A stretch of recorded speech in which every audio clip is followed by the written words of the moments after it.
Welcome back. We are joined by Professor Jeffrey Sachs to discuss economic statecraft and how it might be used excessively and coercively.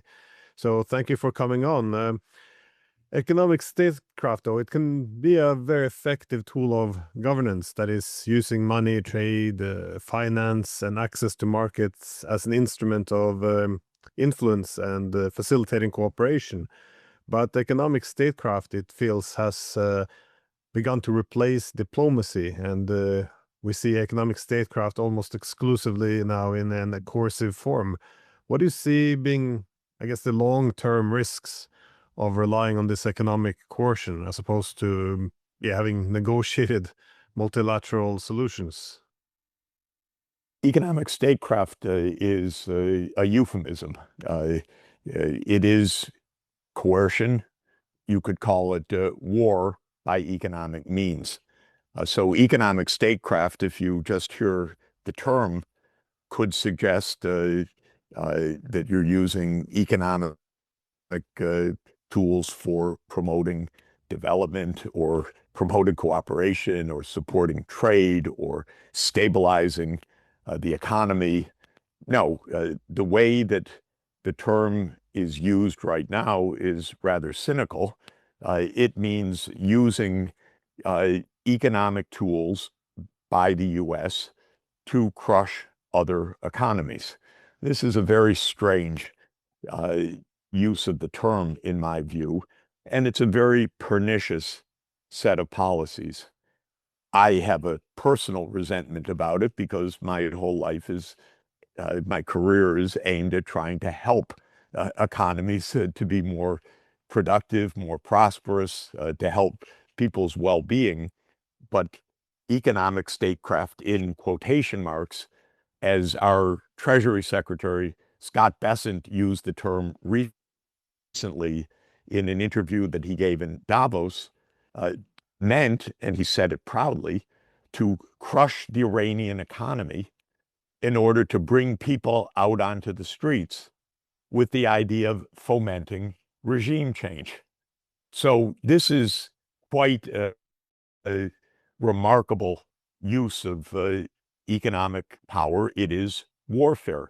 It aims at destruction. It doesn't even transfer well-being. It's not extraction or appropriation. It is not aimed at enriching the United States. It's aimed at crushing other economies. And if you're in the line of activity that I am of economic development, and you know how hard it is and how many years and how much effort it takes of everyday people to create economic prosperity and well-being, to escape from poverty, watching the deployment of these instruments to bring people to impoverishment, to misery, to health crises, to rising infant and child mortality, to measured reductions of years of life expectancy. It's terrible.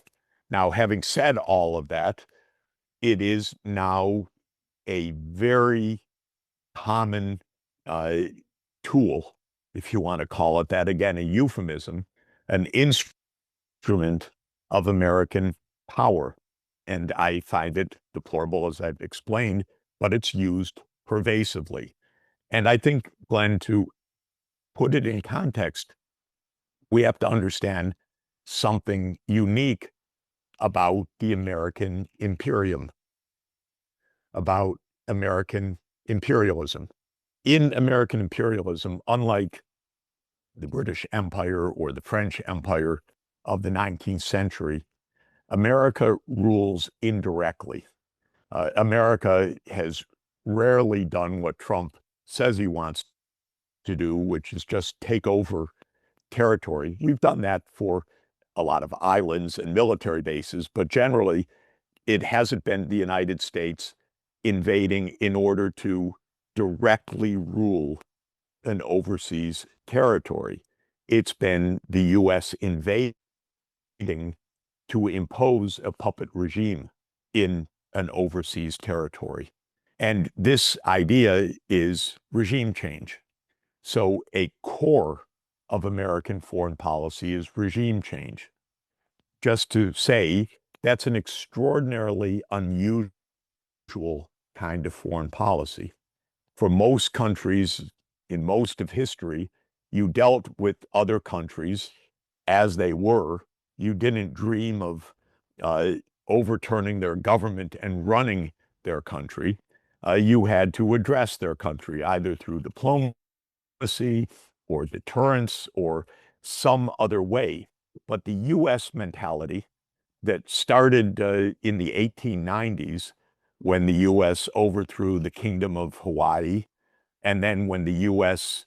created the pretext for war with the diminished and disappearing Spanish Empire in order to claim the Philippines, Puerto Rico, and Cuba in 1898, the idea came to the United States that it would create an overseas empire by controlling the governance of overseas territories by regime change, overthrowing governments.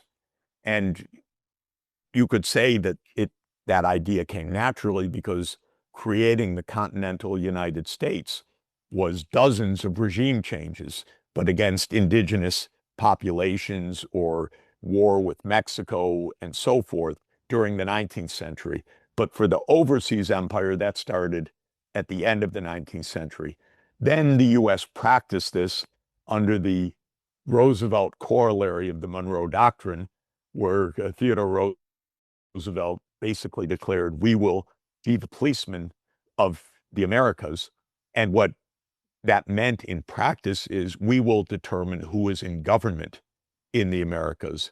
And when a government arises that threatens American land holdings, for example, that wants to do land reform, as Jacob Arbenz wanted to do in Guatemala in 1954, well, the company United Fruit picked up the phone, called its law firm Sullivan and Cromwell.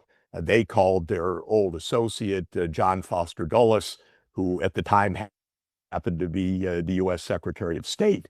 He picked up the phone and called his brother, Allen Dulles, who was the CIA director, and they overthrew Arbenz. So it was a regime change operation. If you count the number of these operations, it's amazing. There have been dozens in the Americas alone.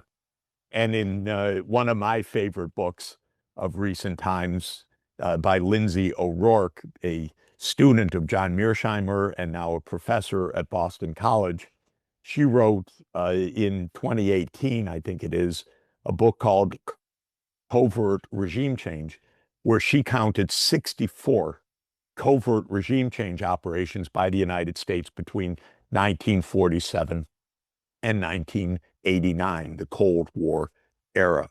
I mention all of this because this is where economic statecraft, so-called, plugs in.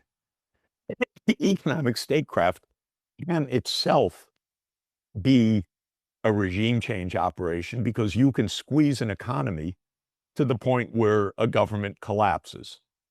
It's not so hard to do. More often, you can squeeze an economy to the point where the government doesn't collapse, but it is fragile, and then you push it over through a CIA operation. You bring people out onto the streets. You do what came to be called in the last 30 years color revolutions, because they often were CIA operations that operated under a banner of a color in the flags that were being waved, or the Rose Revolution or the Orange Revolution in Ukraine in 2004, 2005, and so forth. What these are instigated regime change operations, often softened up by economic means that have weakened the regime. So we have to understand that the so-called statecraft is part of a broader strategy of empire. But the American empire is rule through puppet governments rather than through directly changing the map to put the U.S. flag on it, though Trump, because he's especially vulgar, seems to want to do that as well. So he wants to put aside the covert part because that's nothing to hide. He wants to do overt regime change, and at the same time, maybe take Canada and Greenland and other places under the U.S. flag. But typically, it's not that. So when we come to recent events, both Venezuela and Iran have been targets of U.S. regime change operations in which economic means played a very direct role. And in the case of Venezuela, the U.S. has been aiming to overthrow the left-wing government that has been in power for a quarter century in Venezuela.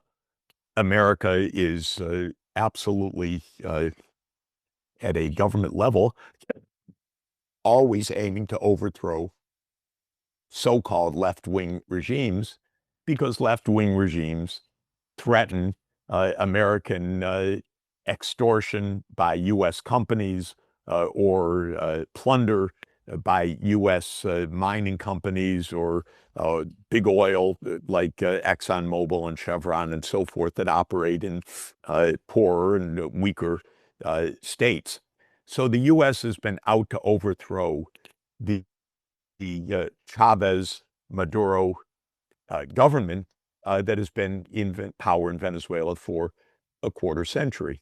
In 2002, they tried the direct route, which was a CIA engagement with a local coup attempt by a part of the Venezuelan military. The coup took place. The U.S. said, that's great. And then within a day, the coup failed because Hugo Chavez, who was the president, had popular support, and he was back in the presidential palace within a day. After that, the U.S. then used economic means. These accelerated, interestingly, by the curse of natural resources that occurred in the late years of the first decade of this century, when the U.S. Geologic Survey officially determined that Venezuela's petroleum reserves were the largest in the world. And that set in motion, on the Venezuelan side, a determination to essentially make those reserves owned by the Venezuelan nation and by the lead Venezuelan company, the state oil company, PDVSA, and to put Venezuela on a warpath with the United States, because there's ExxonMobil, there's Chevron. These are powerful companies that pay for the presidents, that pay for the Congress, and that suddenly are being pushed aside by this quote-unquote left-wing regime. So in 2014, the United States worked to try to make a color revolution in Venezuela. People came out on the streets. If you think that's spontaneous, I have some more stories to tell you.